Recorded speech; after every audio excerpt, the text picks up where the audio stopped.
നമസ്കാരം. വെട്ട ന്യൂസ് എക്സ്പ്രസിലേക്ക് സ്വാഗതം.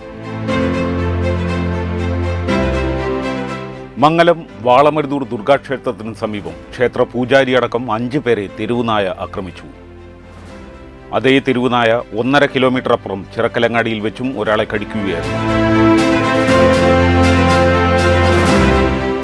മികച്ച പ്രവർത്തനങ്ങൾക്കുള്ള പുരസ്കാരങ്ങൾ നേടി Tirur urban cooperative bank, banking frontier മാഗസിനും നാഫ്കബും ചേർന്ന് ഏർപ്പെടുത്തിയ ബെസ്റ്റ് പ്രൊഡക്റ്റ് ഇന്നൊവേഷൻ അവാർഡും ബെസ്റ്റ് സെലക്ഷൻ ട്രാൻസ്ഫോർമേഷൻ അവാർഡും ബാങ്കിന് ലഭിച്ചു. കഴിഞ്ഞ വർഷം CEO ഫോറം ഏർപ്പെടുത്തിയ മികച്ച അർബൻ ബാങ്കിനുള്ള പുരസ്കാരവും തിരൂർ അർബൻ കോഓപ്പറേറ്റീവ് ബാങ്കിനായിരുന്നു. EMSന്റെ ലോകം ദേശീയ സെമിനാറിന് തുടക്കം. കേരളത്തെ നവകേരളമായി മാറ്റുന്നതിൽ EMSന്റെ പങ്ക് മഹത്തരമെന്ന് CPIM സംസ്ഥാന സെക്രട്ടറി MV ഗോവിന്ദൻ മാസ്റ്റർ. അതിദാരിദ്ര്യമില്ലാത്ത സംസ്ഥാനമായി കേരളം മാറിയെന്ന പ്രഖ്യാപനം നവംബർ 1 മുഖ്യമന്ത്രി പിണറായി വിജയൻ നടത്തും. മലപ്പുറം ജില്ലാ പഞ്ചായത്ത് ആരോഗ്യ, വിദ്യാഭ്യാസ, ജീവകാരുണ്യ മേഖലകളിൽ മറ്റു ജില്ലാ പഞ്ചായത്തുകൾക്ക് മാതൃകയാണെന്ന് പ്രതിപക്ഷ നേതാവ് VD സതീശൻ.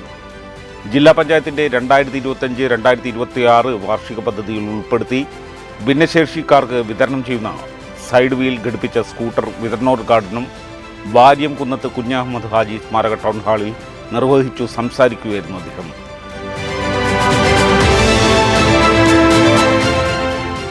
ആരോഗ്യമേഖലയിൽ സർക്കാർ ആവിഷ്കരിക്കുന്ന പദ്ധതികൾ വിജയകരമെന്ന് കായിക, ഹജ്ജ്, വഖഫ് വകുപ്പ് മന്ത്രി V അബ്ദുറഹ്മാൻ. നിലമ്പൂർ നഗരസഭയിലെ മുമ്മുള്ളി കുടുംബാരോഗ്യ കേന്ദ്രത്തിലെ ഹെൽത്ത് കാർഡ് വിതരണവും സ്ത്രീ ക്ലിനിക്കിന്റെ ഉദ്ഘാടനവും നിർവഹിച്ച് സംസാരിക്കുകയായിരുന്നു. തലക്കാട് പഞ്ചായത്തിലെ കട്ടച്ചിറ 52-ാം നമ്പർ അങ്കണവാടി കെട്ടിടം നാടിന് സമർപ്പിച്ചു. പഞ്ചായത്ത് പ്രസിഡന്റ് P പുഷ്പ ഉദ്ഘാടനം നിർവഹിച്ചു.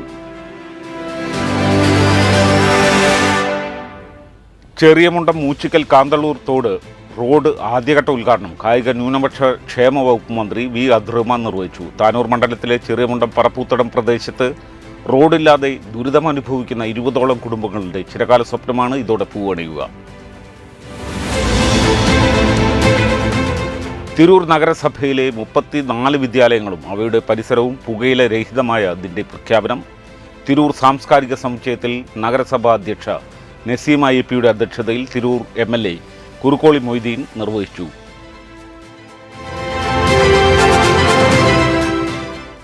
തിരൂർ മണ്ഡലത്തിലെ അസംഘടിത തൊഴിലാളികൾക്ക് കുറുക്കോളി മൊയ്തീൻ MLA-യുടെ ആരോഗ്യ പദ്ധതി. Kurukkoli Moideen MLA medical health enhancement and life care program എന്ന പദ്ധതിയുടെ പ്രഖ്യാപനം നടന്നു. വയനാട് ലോക്സഭാ മണ്ഡലത്തിൽ MP ഫണ്ട് കേന്ദ്ര പദ്ധതികളുടെ അവലോകനം പ്രിയങ്ക ഗാന്ധി MP-യുടെ നേതൃത്വത്തിൽ മലപ്പുറം കളക്ടറേറ്റ് കോൺഫറൻസ് ഹാളിൽ നടന്നു. ഓവുങ്ങലിൽ മുസ്ലിം ലീഗ് ആസ്ഥാന മന്ദിരമായ PP മമ്മി PP ഖാദർ ബാവ സ്മാരക സൗധം മുസ്ലിം ലീഗ് സംസ്ഥാന പ്രസിഡന്റ് പാണക്കാട് സയ്യിദ് സാദിഖ് അലി ശിഹാബ് തങ്ങൾ ഉദ്ഘാടനം ചെയ്തു. സനാതന ധർമ്മവേദിയുടെ നേതൃത്വത്തിൽ നടത്തുന്ന തൃക്കടിയൂർ നവരാത്രി മഹോത്സവത്തിന് തിരിതെളിഞ്ഞു. ഗായകൻ ഭവിൻ വിനോദ് ഭദ്രദീപം തെളിച്ച് ഉദ്ഘാടനം ചെയ്തു. ലോക ആയുർവേദ ദിനാചരണത്തിൻ്റെ ഭാഗമായി ആയുർവേദ ബോധവൽക്കരണ ക്യാമ്പും നഗരസഭാ ജീവനക്കാർക്ക് സൗജന്യ ആയുർവേദ മെഡിക്കൽ ക്യാമ്പും സംഘടിപ്പിച്ചു. തിരൂർ നഗരസഭാ ചെയർപേഴ്സൺ AP നസീമ ഉദ്ഘാടനം ചെയ്തു. മലപ്പുറം ജില്ലയിലെ ആദ്യ ഇലക്ട്രിക്കൽ ആൻഡ് ഇലക്ട്രോണിക്സ് വ്യാപാരത്തിന് തുടക്കം കുറിച്ച KK മൊയ്തീൻ ആൻഡ് കമ്പനിയുടെ മാനേജിംഗ് ഡയറക്ടറും Tirur chamber of commerce, MES Tirur, rotary club എന്നീ സംഘടനകളുടെ സ്ഥാപകാംഗവും തിരൂർ കമ്പൈൻസ് 11 ഫുട്ബോൾ താരവുമായിരുന്ന KK മുസ്തഫാജിക്ക് തിരൂർ നഗരത്തിൻ്റെ യാത്രാമൊഴി. മൂല്യബോധമുള്ള സമൂഹത്തിൻ്റെ സൃഷ്ടിക്കായി അധ്യാപകർ കർമ്മസജ്ജരാകണമെന്ന് ഡിപ്ലോമ ഇൻ മദ്രസ ടീച്ചർ എഡ്യൂക്കേഷൻ തിരൂർ സെൻറ്റർ വാർഷിക സംഗമം അഭിപ്രായപ്പെട്ടു. Tirur municipal councillor VC Subaida അധ്യക്ഷയായി. ഇതോടെ ഈ വാർത്താ ബുള്ളറ്റിൻ പൂർണ്ണമാവുന്നു. നന്ദി, നമസ്കാരം.